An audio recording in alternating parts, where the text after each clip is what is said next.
Christian ministers are an ignored population. For many of us, ministers are the ones we come to when we have lost a loved one and there needs to be a funeral, or when our marriage is in a crisis and we need counseling, or we're just so overwhelmed and overcome by the stress of life. Ministers are our stress doctors.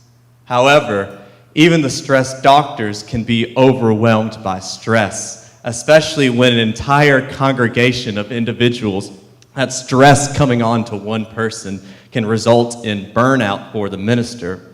And this burnout in turn can result in negative health outcomes for ministers. Now, however, this doesn't just affect the minister, it also affects their families. One study found that ministers spend less than 10 hours a week with their families. And even that small amount of time they get with their families, they're not able to be emotionally all there because all of their emotional resources have been spent on serving the needs of their congregation.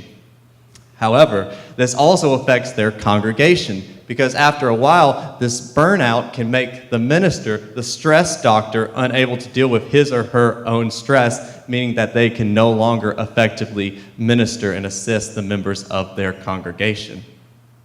Now, however, there is a positive flip side to this, that if we develop best practices to help ministers to cope with their stress, this will not only help the ministers, but it will also help their families and their congregations as well.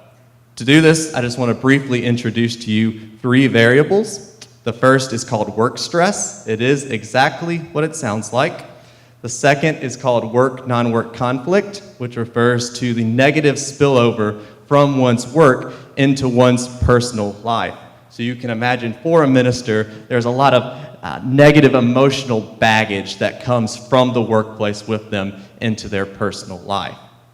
However, there's a third variable that I believe makes this occupation worth it, and it is something called sense of coherence, which refers to the comprehensibility, manageability, and meaningfulness of life. And I believe that this third variable alleviates that negative spillover from work stress into work-non-work conflict.